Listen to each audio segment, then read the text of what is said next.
వచ్చింది. నేను డైరెక్ట్గా కామెంటే వినిపిస్తాను మీకు. నమస్తే విజయ పెద్దన గారు. నాకు పెళ్ళి అయ్యి 10 ఏళ్ళు అవుతుంది. నా వయస్సు 42 ఏళ్ళు. నా సమస్య ఏమిటంటే నా భార్యకు మా అమ్మ అంటే అసలు గౌరవం లేదు. ఆమె ఎప్పుడు మా అమ్మతో గొడవ పడుతూనే ఉంటుంది. నేను జోక్యం చేసుకోవాలనుకున్న ప్రతిసారి నా పైన మా అమ్మ పైన ఇష్టానుసారంగా తిడుతూ ఉంటుంది. పైగా పోలీసులకు చెప్తాను బెదిరిస్తూ ఉంది. ఈ రిలేషన్ని నేను బ్రేక్ చేయలేను, అలా అని బేర్ చేయలేకపోతున్నాను. నేను దీన్ని ఏ విధంగా తీసుకోవాలి అంటారు, నేను ఎలా సర్ది చెప్పాలి అంటారు. అండ్ నాకు ఒక పాప కూడా ఉంది. సో నాకు ఏం చేయాలో అర్థం కావట్లేదు. ఆర్గానిక్ పద్ధతిలో మీ చర్మాన్ని తెల్లగా మార్చుకోవాలనుకుంటున్నారా? సంప్రదించండి డాక్టర్ మాధవిని. బేసిక్గా ఈయన భరించడానికి పాప కూడా ఒక రీజన్ అయ్యి ఉంటుంది. సో ఇక్కడ చాలా ఫ్యాక్టర్స్ ఉంటాయి ఉషా. అసలు అంటే పెళ్ళయి 10 ఏళ్ళు అయినప్పటి నుంచి మా అమ్మని గౌరవించట్లేదు అనేది ఇంకా అది నడుస్తుంది అంటే ఎక్కడో ఇద్దరిని బ్యాలెన్స్ చేయటంలో ఈయనకి తెలియలేదు అని కూడా చెప్పొచ్చు. ప్లస్ ఇంకోటి అంటే ఇవన్నీ మన ఎజంప్షన్స్ అయ్యి ఉండొచ్చు అని మనం అనుకుంటాం. ఏంటంటే ఒకటి మేబీ ఆ అమ్మాయి వచ్చిన బ్యాక్గ్రౌండ్ లైఫ్ స్టైలు వీళ్ళది వేరు అయ్యి ఉండొచ్చు, ఇదొక ఎజంప్షన్. ఆ అమ్మాయి ఎక్స్పెక్టేషన్స్కి తగ్గట్టుగా ఇక్కడ వాతావరణం లేకపోవటం కానీ ఏదన్నా అయ్యి ఉండొచ్చు.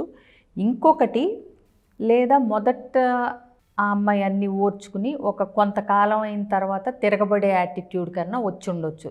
మనకి సింపుల్ క్వశ్చన్ కాబట్టి మనం అంటే ఆయన చెక్ చేసుకోవచ్చు వీటిల్లో ఏం జరిగింది అనేది. సో అదొకటి అయి ఉండొచ్చు. లేదా ఆ అమ్మాయి మొదటి నుంచి డామినేటింగ్ నేచరు. కొంతమంది అమ్మాయిలు ఏంటంటే భర్త విషయంలో చాలా బాగుంటారు, అత్తగారి విషయం వచ్చేసరికి పరాయి ఆవిడ అన్నట్టు చూస్తూ ఉంటారు, వాళ్ళ పొడ కూడా భరించలేరు. సో ఇది ఒక కారణం. ఇకపోతే వాళ్ళు కలిసి ఉంటే ఇంకా మరీ దుర్భరంగా ఉంటుంది ఆయన పరిస్థితి. ఓకే, సో మనం ఇప్పుడు వాళ్ళు కలిసే ఉన్నారన్న సినారియోలో మాట్లాడదాం. ఎందుకంటే కలిసి లేరనుకో, అంత గౌరవించకపోయినా ఎప్పుడో సంవత్సరానికి 3-4 సార్లు పండక్కో పబ్బానికో వీళ్ళు వాళ్ళు ఏదో వస్తూ ఉంటారు, 4 రోజులు ఏదో అనిపిస్తుంది, మొత్తానికి సద్దుమణుగుతుంది, అది అయిపోద్ది. సో అన్బేరబుల్ పోలీస్ కంప్లైంట్స్ ఇట్లాంటి మాటలు వచ్చినాయి అంటే ఇది రోజువారీ కలిసి ఉండే వ్యవహారం అనుకోవాలి మనం. సో ఇక్కడ ఏంటంటే కూర్చోబెట్టి అసలు ఆవిడకి అసంతృప్తి ఏంటి, ఎందుకు మా అమ్మ నీకు నచ్చట్లేదు, అసలు ప్రాబ్లం ఏంటి, రూట్ కాజ్ ఏంటి అనేది కనుక్కోగలగాలి. కొంతమంది ఏంటంటే భర్త అమ్మకి ఎక్కువ ఇంపార్టెన్స్ ఇవ్వటానికి కూడా తట్టుకోలేరు. నా భర్త నాకే సొంతం, ఆ ప్రేమ మొత్తం నాకే చెందాలి, వాళ్ళ అమ్మ సెకండ్ ప్లేస్లో ఉండాలి అనే ఒక కాంపిటీషన్ ఉంటుంది. జనరల్గా అది అత్తగారి వైపు నుంచి వస్తూ ఉంటుంది, బట్ అమ్మాయిలకు కూడా ఉంటుంది అది. సో అసలు ఏంటి ఇప్పుడు ఆవిడ ఈ రేస్లో లేదు, ఆవిడ స్థానం ఆవిడదే, నీ స్థానం నీదే అన్నది భర్త కమ్యూనికేట్ చేయగలగాలి.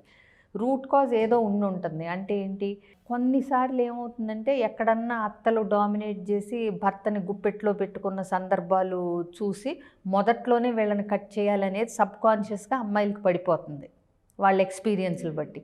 అందుకని ఈయన అసలు మా అమ్మతో ప్రాబ్లం ఏంటి, మీకు ఎక్కడ ఇబ్బంది వస్తుంది, ఆవిడ ఎలా ఉంటే నీకు నచ్చుతుంది అనే దాంతోపాటు తను ఎట్లా బాధపడుతున్నాడు, ఈ ఇద్దరి మధ్య అడకత్తెరలో పోక చెక్కలాగా ఎట్లా ఇబ్బంది ఫీల్ అవుతున్నాడు, ఇది ఆ ఉన్న పాప మీద ఈ గొడవలు ఎట్లాంటి ఎఫెక్ట్ చూపిస్తాయి అనేది క్లియర్గా ఆవిడ్ని కూర్చోబెట్టి చెప్పగలగాలి. ప్లస్ కొన్ని ఏరియాస్ కొందరికి వదిలేయాలి. అంటే ఏంటంటే ఆవిడకి ఒక ఏరియా, ఈవిడికి ఒక ఏరియా, పనుల్లో కానీ డెసిషన్స్లో కానీ కొన్ని నిర్ణయాలు కొందరు తీసుకుంటారు, ఒకళ్ళు ఇన్వాల్వ్ అవ్వాల్సిన పని లేదు అన్న బ్యాలెన్స్ ఆయన బాగా చేయగలగాలి. అట్లాగే ఇద్దరు ఉన్నప్పుడు ఇద్దరు ఈక్వల్ అన్నట్టుగా ఇద్దరికి కమ్యూనికేట్ చేయగలగాలి. ఇది కొంతవరకు. అలాగే ఇప్పుడు ఈ పోలీస్ కంప్లైంట్ విషయానికి వద్దాం. ఆవిడకి తెలియని విషయం ఏంటంటే పోలీస్ కంప్లైంట్ ఇచ్చినంత మాత్రాన వెనకట్లాగా గుడ్డిగా అత్తగారిని, హస్బెండ్ని, మామగారిని తీసుకెళ్ళి జైల్లో పడేయట్లేదు. ఇప్పుడు నిజంగా ఇబ్బంది ఉన్నప్పుడు పోలీస్ కంప్లైంట్ ఇస్తే ఓకే, కానీ ఎవరు ఎలాంటి వాళ్ళు అన్నది చుట్టుపక్కల ఉన్న 4 ఇళ్ళకి అర్థమైపోతుంది ఎవరు ఏంటి అన్నది. సో ఇప్పుడు పోలీసులు వచ్చినప్పుడు కూడా పక్కన అంతా వాకప్ చేస్తారు, ఎవరు ఎట్లాంటి వాళ్ళు, మీ నోటీస్లోకి ఏం వచ్చింది, ఆవిడ ఎలాంటిది, ఆయన ఎలాంటి, అప్పుడు కూడా మన ఏంటి అన్నది బయటపడుతుంది. సానుభూతి ఎవరి వైపు ఉన్నది అన్నది కూడా చూసుకోగలగాలి. ఇంకొకటి, అసలు ఆవిడ ఏ పోలీస్ స్టేషన్లో కంప్లైంట్ ఇస్తానంటుందో వాళ్ళ పరిధిలో అక్కడికి వెళ్ళి ఒకసారి పోలీస్ స్టేషన్లో కూడా లేడీ కౌన్సిలింగ్ చేయటానికి ఉంటారు కౌన్సిలర్స్. ఓకే. సో వాళ్ళతో ఈయన ఇబ్బంది చెప్పి కౌన్సిలింగ్ ఇచ్చే ఏర్పాటు చేయమని అడగొచ్చు. తద్వారా ఏమవుతుందంటే వీళ్ళ ఇంట్లో ఆల్రెడీ ఇది నడుస్తుంది అనేది వాళ్ళకి ముందే ఒక ఐడియా ఉంటుంది. ఈయనే ముందు అప్రోచ్ అవటం ద్వారా ఇద్దరూ కలిపి కూర్చుని నిజంగా ఆ పోలీసులకు సంబంధించిన వాళ్ళే వచ్చి వీళ్ళిద్దరితో మాట్లాడారనుకోండి, ఆవిడకి ఉన్న అపోహ కూడా అంటే ఏంటి, పోలీస్ స్టేషన్లో కంప్లైంట్ ఇస్తాన్ని వీళ్ళని బెదిరించి లోబరుచుకుని వీళ్ళని తొక్కి పట్టొచ్చు అనే ఒక భ్రమ కూడా ఆవిడకి తొలగిపోతుంది. ఇంకోటి నార్మల్గా అసలు వీళ్ళిద్దరి మధ్య అండర్స్టాండింగ్ బలంగా ఉండి ఆయన నా వైపు ఉన్నాడు, నాకు సపోర్ట్ ఉన్నాడు అన్నప్పుడు కూడా ఈ అత్తగారి మీదకి ఆ అటాక్ అనేది తగ్గొచ్చు. ఇంకోటి భర్త బాధపడుతున్నాడు అంటే కూడా తగ్గే అవకాశాలు ఉంటాయి. అంటే ఏంటి, చాలామంది అత్తగారులను ఎందుకు బేర్ చేస్తారు, వాళ్ళ ఆయన మొహం చూసి, అవునా? సో వీళ్ళ కమ్యూనికేషన్ అంటే ఎట్లా మాట్లాడుతున్నారు ఏంటి అనేది. ఇంకొకటి కొన్నిసార్లు ఈయన కూడా మెతకై ఉండొచ్చు, లేకపోతే ఏంటంటే మరీ అంత చులకనగా చూస్తూ ఉన్న భార్యని అది అంటే టాలరేట్ చేసి ఆ బిహేవియర్ని రెయిన్ఫోర్స్ చేయటం అనవసరం. మీరు అన్నట్టుగానే ఎంత మెతకగా ఉన్నా భర్త అనే వాళ్ళకి అత్తింటికి అనేది గౌరవం ఇవ్వకుండా పెరుగుతున్న పిల్లపైన ఈ ఇంపాక్ట్ ఎంత బ్యాడ్గా పడుతుంటుంది. రేపు ఇదే కరెక్ట్ ఏమో అని ఆ అమ్మాయి అత్తగారింటికి వెళ్ళినాక ప్లే చేస్తే ఫ్యామిలీస్ ఎంత రోడ్డున పడతాయి. ఎగ్జాక్ట్లీ. పేరెంటింగ్ కూడా ఎంత దెబ్బతింటుంది విజయ్ గారు. తెలియకుండా చాలామంది మీద ఇంపాక్ట్ ఉంటుంది. ఇప్పుడు ఆ భర్తకి నేను భరించలేకపోతున్నాను అంటే ఏంటి, ఏదో రాముడా దేవుడా అంటే ఈవిడ్ని భరించాల్సి వచ్చింది పిల్ల కోసం అనే ఫీలింగ్లో ఆయన ఉన్నాడు. ఈ అత్తగారేమో నాకే ఏంటిది ఇలాంటి కోడలు, పక్క అందరికీ బ్రహ్మాండమైన కోడళ్ళు వస్తే నాకే ఎందుకు ఇక గౌరవం పాడు లేని కోడలని ఆవిడ ఫీల్ అవుతూ ఉంటుంది. పోనీ ఇంత చేసి ఈవిడైనా హ్యాపీగా ఉన్నారా అంటే అది ఉండదు. పిల్లలకి ఒక అన్హెల్దీ ఎన్వైర్న్మెంట్ అందరూ కలిసి ప్రసాదించేది ఏంటంటే ఒక అన్యోన్యమైన ఫ్యామిలీ వాతావరణం, రిలేషన్షిప్స్ మీద నమ్మకాన్ని క్రియేట్ చేయాల్సిన ఒక ఫ్యామిలీ ఇలా రోజు ఈసడించుకుంటూ గౌరవం లేకుండా మాట్లాడటం వల్ల ఆ అమ్మాయి ఏం నేర్చుకుంటుంది అన్నది మనం డిపెండ్స్ ఆన్ ఆ పాప. అంటే ఇలా ఉండొచ్చు అని అనుకుంటుందా, ఉండకూడదు అని అనుకుంటుందా, ఎటువంటి అభిప్రాయాలు ఉంటాయో తెలియదు. ఇంకొకటి ఈవిడ అందరిలోకి జాలిపడాల్సిన క్యారెక్టర్ ఇప్పుడు ఈ భార్య క్యారెక్టరే. ఎందుకంటే మనం ఏంటి అన్నది మన భాష తీరు, మనం అవతల వాళ్ళకి ఇచ్చే మర్యాద, మనం చూపించే సంస్కారం మనమేంటి అనేది చెప్తుంది. సో ఇప్పుడు సరే చులకన చేస్తుంది అని ఏదో చక్కగా చల్లార్చుకోవటం కాదు. అక్కడ నువ్వేంటో బయట పెట్టుకుంటున్నావు. నీకు పెద్దలంటే రెస్పెక్ట్ లేదు, అత్తగారనే పొజిషన్కి మర్యాద ఇవ్వాలని తెలియదు.